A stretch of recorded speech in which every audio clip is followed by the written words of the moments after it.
علماء کرام سے اور حضرت سے حضور محدث کبیر سے جو آپ نے پیغام سنا، اللہ تبارک و تعالی حضور محدث کبیر کا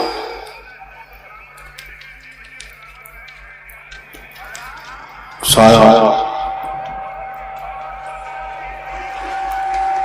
سلام فرمائے، اللہ تبارک و تعالی حضور کو عمر خضر عطا فرمائے کے ساتھ میں یہ علماء کرام اور یہ حضور محدث کبیر، یہ علماء ربانی، یہ جو ہیں یہ اللہ تبارک و تعالی بہت بڑی نعمت ہے۔ اس نعمت کو ہمارے اندر اس کو سلامت رکھیں، اور جو آپ کو تعلیم دی اور جو وصیت یہ فتنوں کا دور ہے، اور ان فتنوں کے دور میں طرح طرح کے نئے نئے فتنے اٹھ رہے ہیں۔ وہابیت ہے، دیوبندیت ہے، غالیبیت ہے اور رافضیت ہے، صلح کلیت ہے۔ ان سارے فتنوں سے اللہ تبارک و تعالی ہماری آنکھ کی سب کی حفاظت فرمائے۔ ان سے ہم اپنے آپ کو ان فتنوں سے بچا کے رکھیں گے تو اعلیٰ حضرت عظیم البرکت نے جو زندگی بھر تعلیم دی اور جو ہمیں اور آپ کو جگایا، یہ اللہ تبارک و تعالیٰ کا بہت بڑا کرم ہے، بہت بڑا احسان ہے۔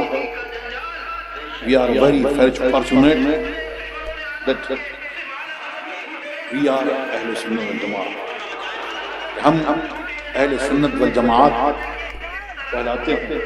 تو یہ اہل سنت والجماعت جو ہے یہ کوئی نیا دین ہے، اعلیٰ حضرت نے کوئی نیا دین انوویٹ کیا نہیں، یہ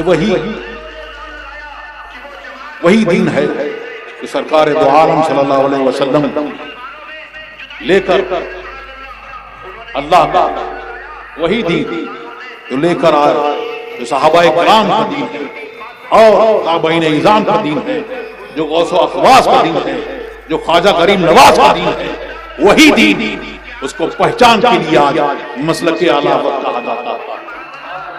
بہت سارے لوگ اس پہچان کو مٹا دینا چاہتے ہیں۔ بات یہ ہے کہ یہ پہچان جو ہے پہلے بھی بہت پہچانیں ہوئی، اس پہچان کے ساتھ میں ہوتا یہ ہے کہ اس پہچان کے ساتھ میں اس لیے مٹانا چاہتے ہیں کہ اگر اس پہچان کے ساتھ میں رہو گے تو پھر گھال میل نہیں چل پائے گا، رافضی کے ساتھ میں میل جول نہیں چل پائے گا، دیوبندی کے ساتھ میں میل جول نہیں چل پائے گا۔ جو یہ کہتا ہے کہ سرکار دو عالم صلی اللہ علیہ وسلم جو محمد ہے یا علی ہے، اس کو کسی چیز کا اختیار نہیں، حالانکہ تاج الشریعہ اعلان کرتے ہیں، اعلیٰ حضرت فرماتے ہیں کہ ان کو تملیک ملک الملک سے مالک عالم کہا، پھر تجھ کو کیا؟ سر سوئے روزہ جھکا، پھر تجھ کو کیا؟ دل تھا ساجد نج دیا، پھر تجھ کو کیا؟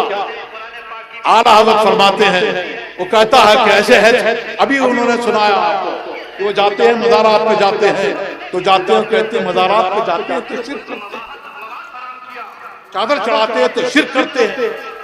اب یہ بتاؤ کہ شرک کا معنی بھی انہوں نے بتایا، شرک کا معنی شریک ایکویولنٹ دینا، برابر کرنا، شریک کرنا، یہ برابر کر دینا، یہ شرک کا معنی۔ اب یہ بتائیے کہ وہ جاتے ہیں، اچھا انہوں نے لکھا بھی ہے کہ اولیاء اللہ سے مدد مانگنا بعد موت شرک ہے، یعنی زندگی میں مانگنا شرک نہیں۔ تو اللہ تبارک و تعالی جو ہمیشہ سے ہے اور ہمیشہ باقی رہنے والا ہے، بولو وہ حی ہے. اب یہ کہتا یہ ہے کہ بعد موت مانگنا شرک ہے، تو اس نے کہیں اللہ کا مزار بنا کے رکھا ہوا ہے جامع چل. یہی مفتی صاحب نے بتایا کہ وہ ڈھونڈ رہے ہیں لیکن وہ مل نہیں رہا ہے. تو یہ ان کا شرک پسندوں کا معاملہ یہ ہے. اور ہمارا دین کیا ہے؟ ہمارا دین یہ ہے کہ ہم کو اہل سنت والجماعت کیا ہے کہ سرکار دو عالم صلی اللہ علیہ وسلم اپنے رسول کی مدح کرنا، ان کی تعریف بیان کرنا. اور وہ کیا ہے؟ اعلیٰ حضرت فرماتے ہیں سرتاب قدم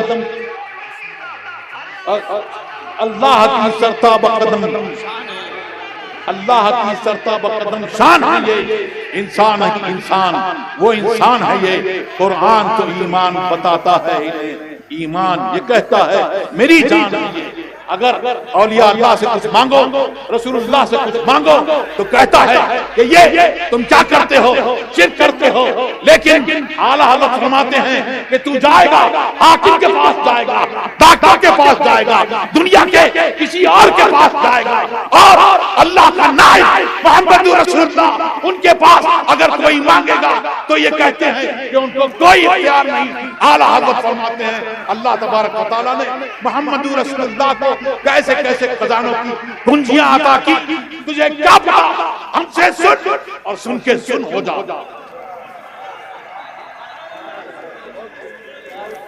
جس کو جو ملا، حاکم کو حکومت، بادشاہ کو بادشاہت اور رسول کو رسالت، جس کو جو ملا وہ میرے سرکار کے درد، سرکار کے وسیلے سے ملا. اعلیٰ حضرت یہی فرماتے ہیں. مسلک اعلیٰ حضرت یہ ہے حاکم حکیم داد و دوا دے یہ کچھ نہ دے، مردود یہ مراد کس آیت خبر کی. اللہ تبارک و تعالی ہمیں اور آپ کو مسلک اہل سنت والجماعت پر مسلک اعلیٰ حضرت سے قائم آئے. اور جو میں نے آیت کریمہ تلاوت کی اس میں بھی یہ تعلیم ہے.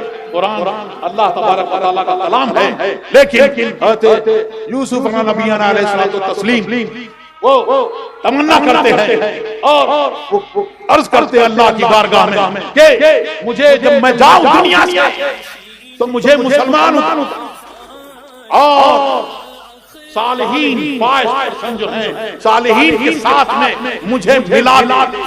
اب بولو وہ نبی ہیں، ان کا مرتبہ ان کا مرتبہ تو کوئی پہنچ ہی نہیں سکتا، سوچ بھی نہیں سکتا، سوچ بھی نہیں جا سکتا. مسئلہ کہ اعلیٰ حضرت یہ ہے خلق سے اولیاء، اولیاء سے رسول اور رسولوں سے اعلیٰ حضرت. تو وہاں تک کوئی سوچ بھی نہیں سکتا ان کا مرتبہ یہ ہے.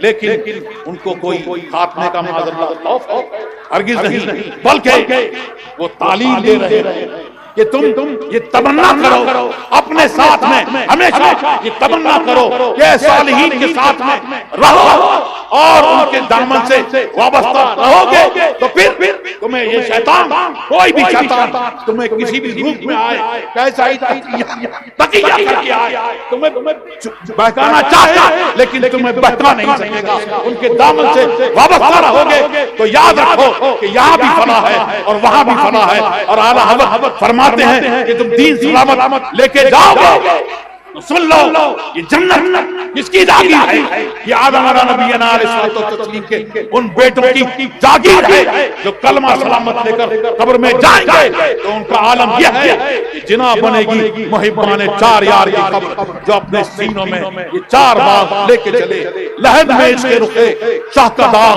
لے کے چلے، اندھیری رات سنی تھی چراغ لے کے چلے، تیرے غلاموں کا نقش قدم ہے راہ خدا، وہ کیا بہک سکے جو یہ سراغ